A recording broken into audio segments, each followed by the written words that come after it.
Bonjour, bienvenue pour ce nouveau journal. Voici les titres de ce mercredi 9 décembre. La COP21, les négociations se poursuivent pour trouver un accord final. Dans notre département, certains roulent pour le climat.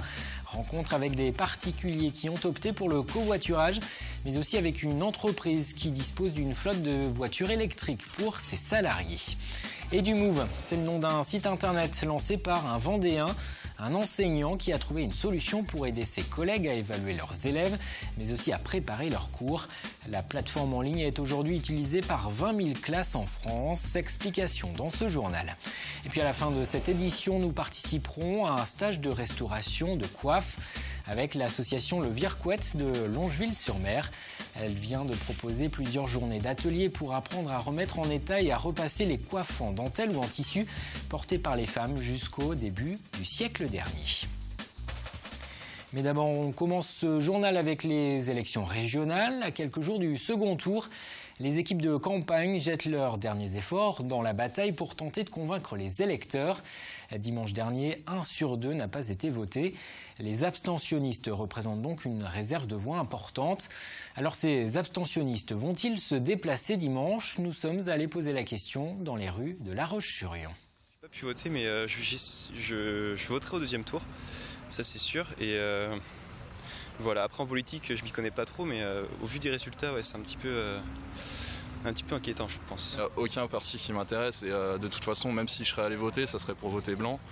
Et de toute façon, même le vote blanc n'est pas pris en compte. Donc à quoi ça sert? À pas grand-chose. Je vois surtout sur mes catégories d'âge, il y a de moins en moins de jeunes qui sont intéressés par aller voter et c'est regrettable. Je comprends malgré tout qu'il y en ait qui ne votent pas ou qui n'ont plus envie de voter. Mais non, je vais voter. Dans la mesure où je peux, je fais ce que je peux pour y aller. Et le scrutin pourrait être serré. Les candidats savent que chaque voix dimanche pourra compter pour les 6 prochaines années. Les 3 têtes de liste régionales ont participé ce mardi à Nantes à un débat d'entre-deux tours organisé par TV Vendée et les autres télévisions locales de l'Ouest. La question de la mobilisation des électeurs leur a été posée. Je vous propose d'écouter Pascal Gana, Christophe Clergeau et Bruno Retailleau. Je pense que l'abstention est une forme de vote à l'envers, en quelque sorte. C'est-à-dire que c'est un désaveu vis-à-vis du fonctionnement de la République française. Et sur le fait, je pense aussi que les aspirations de beaucoup ne sont pas prises en compte. Après les attentats du 13 novembre, moi j'avais lancé un appel à voter comme acte de résistance citoyenne face aux terroristes qui remettent en cause cette démocratie. Je crois que ce message, je l'adresse à nouveau aujourd'hui. Ce que souhaitent aussi les gens, c'est sans doute pour ça qu'il y a eu tant d'abstention, c'est des résultats. Ce qu'ils demandent aux élus, c'est d'être efficaces. Et aujourd'hui, ça n'est pas le cas. Donc il faut en tirer les conséquences.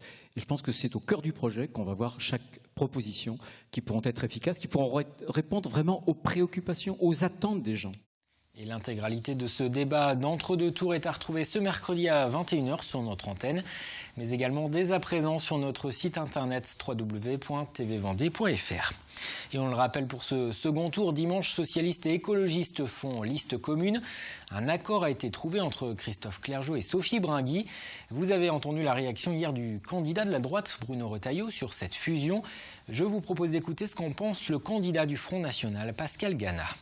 C'est un peu une arnaque politique.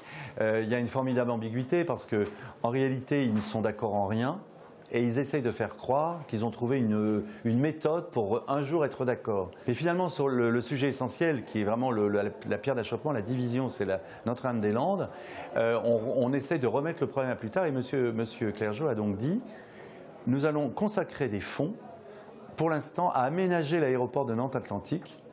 Ce qui est absolument incroyable, lui qui était partisan du nouvel aéroport. Maintenant, il dit « Je vais aménager Nantes-Atlantique pour quelques années, le temps que nous nous mettions d'accord éventuellement sur l'aéroport à venir. » Donc on est là vraiment dans la confusion, sans parler que si on remet de l'argent à Nantes-Atlantique, c'est quand même de l'argent des contribuables, c'est des investissements. Si c'est pour nous annoncer qu'ils vont être inutiles dans 7 ou 8 ans, je trouve qu'il y a quelque chose d'extrêmement négatif. Et puis en bref, l'Union populaire républicaine demande à ses électeurs de s'abstenir dimanche ou de glisser à nouveau son bulletin dans l'urne. L'UPR, emmené dans la région par Alain Parizeau, a obtenu dimanche dernier 1,26% des voix. Et le second tour des élections régionales sera à vivre en direct dimanche soir sur notre antenne. Toute l'équipe de TV Vendée sera mobilisée pour vous donner les résultats, vous détailler les scores de chaque liste en Vendée et dans les principales villes de la région. Nous serons également à la préfecture de La Roche-sur-Yon et à l'hôtel de région à Nantes pour recueillir les premières réactions des candidats. Rendez-vous donc dimanche à partir de 19h55. Dans le reste de l'actualité, la COP 21, une avancée a été enregistrée aujourd'hui au sommet sur le climat près de Paris. Un texte plus court a été défini. Il reste maintenant 2 jours aux 195 pays participants pour signer un accord final. Certains n'ont pas attendu cette COP 21 pour agir pour la planète. Au quotidien, des Vendéens cherchent à réduire leurs impacts sur l'environnement. Exemple, dans la manière de se déplacer, les transports représentent 27% des émissions de gaz à effet de serre. Pierre Dalicieux est allé à la rencontre d'adeptes du covoiturage, mais aussi d'une entreprise qui a décidé d'acheter des véhicules électriques pour les déplacements professionnels de ses salariés. Comme tous les matins, Béatrice quitte son domicile vers 7h30 pour aller travailler. Un trajet d'1 heure, aller-retour, qu'elle ne fait plus seule depuis quelque temps. Sa collègue Angélique l'accompagne ou passe la chercher 1 fois sur 2. Bonjour Béa. Salut Angèle. Oui, c'est quand même beaucoup plus simple parce que le trajet autrement c'est un peu long toute seule. Et puis en plus, c'est vrai que ça limite les frais et puis pour la planète c'est pas plus mal. Comme elle, de plus en plus de salariés pratiquent le covoiturage d'entreprise. Dans cette société d'informatique aussi, l'environnement est devenu une préoccupation. Mathieu est chef de projet. Chaque jour, il parcourt environ 50 km et depuis peu en voiture électrique. Un véhicule que Mathieu a bien du mal à laisser le vendredi soir. C'est vrai que le week-end, on reprend la voiture thermique. On hésite à la prendre. En tout cas, pour aller à la boulangerie, on culpabilise un peu. Prix du véhicule plus location des batteries, la voiture électrique ne revient pas forcément moins cher que la voiture thermique. Pour le patron, ce n'est donc pas le prix qui a pesé dans la balance, mais tout le reste, le côté pratique, environnemental et l'image de la société que renvoient ces véhicules. L'aspect économique, c'est peut-être pas forcément un bon argument, puisqu'aujourd'hui, le coût de revient d'un véhicule électrique sur 3 ans, c'est à peu près la même chose qu'un véhicule thermique, puisqu'il y a les pleins à payer sur un véhicule thermique. Un véhicule coûte un peu plus cher, la location de la batterie, donc on est à peu près équivalent en termes de coût de revient. Ce qui fait pencher la balance sur le véhicule électrique, c'est plutôt la démarche écologique, on va dire, qui nous permet d'avoir un début de responsabilité sociétale des entreprises. On parle beaucoup de RSE en ce moment, et c'est vrai que c'est ce qui nous a fait pencher vers la véhicule électrique. Que ce soit pour le covoiturage ou pour le développement des véhicules électriques, ce patron en est persuadé. C'est bien aux entreprises d'embrayer le pas en montrant l'exemple aux particuliers. Et à propos de transport, le 2e plus grand pont routier de Vendée, après celui de Noirmoutier, est en cours de construction dans la vallée du Petit-Lay. Il fait partie des travaux du tracé de la 2x2 voies entre Chantonnay et Bournezeau. Ce nouvel axe de 8 km doit permettre d'améliorer le trafic et la sécurité. Le chantier doit être terminé en 2018. Et d'ici là, la route du futur se dessine. Une filiale du groupe Bouygues a développé un concept de route solaire. L'idée, installer au sol des cellules photovoltaïques suffisamment résistantes pour le passage des camions et transparentes pour laisser passer la lumière. Cette route solaire a déjà été testée à Grenoble et à Chambéry et elle sera expérimentée en Vendée. Écoutez le président du conseil départemental. Il va falloir voir un petit peu comment ça peut se faire et où ça peut se faire, de façon à ce qu'on est en expérimentation. Et je trouve que c'est une très bonne chose pour nous, pour le CIDEV, qui travaille beaucoup sur ces énergies nouvelles, d'avoir cette expérimentation en Vendée, ce qui permettra aussi de mettre un petit peu le phare sur l'ensemble des dossiers que nous suivons dans le cadre de notre plan énergie nouvelle. Et à terme, cette route solaire pourrait permettre de produire de l'électricité pour alimenter des feux tricolores, pour dégeler les axes routiers ou bien recharger les véhicules électriques. L'assurance maladie lance une piqûre de rappel pour la vaccination contre la grippe. Elle invite chaque année les personnes les plus fragiles à se faire vacciner avant l'arrivée de l'épidémie. Cela concerne 73 000 personnes dans le département, des personnes âgées, des malades chroniques. Pour le moment, 41% seulement des personnes ont suivi la recommandation. L'assurance maladie rappelle que le vaccin est le moyen le plus efficace pour lutter contre l'épidémie. Selon l'Institut de veille sanitaire, l'hiver dernier, la grippe a provoqué plus de 18 000 morts supplémentaires en France. 90% des personnes décédées avaient plus de 65 ans. Les vacances de fin d'année se rapprochent et dans les écoles, c'est l'heure des conseils de classe. Pas toujours évident pour les professeurs d'évaluer les élèves, de juger leur progression, surtout en primaire où les notes n'existent pas toujours. Alors un instituteur vendéen a eu une idée, développer un site internet pour aider les enseignants. Il a donc créé une plateforme en ligne sur laquelle ils peuvent trouver des outils pour évaluer leurs élèves. Une solution qui doit aussi permettre aux parents de mieux comprendre les notations des professeurs. Apolline Laurent. Bonjour les enfants. Même si Pierrick Fauchard ne fait pas classe aujourd'hui, il vient de temps en temps voir comment avance le travail de ses élèves de CM1, CM2. Avec son équipe enseignante, il utilise depuis la rentrée la plateforme internet EduMove. Grâce à elle, évaluer ses élèves est devenu un jeu d'enfant. On voit très bien par exemple que cet enfant, il a très grande réussite et il y a peut-être un travail à faire en lecture par exemple. Voilà. On voit tout de suite une vision globale de l'élève.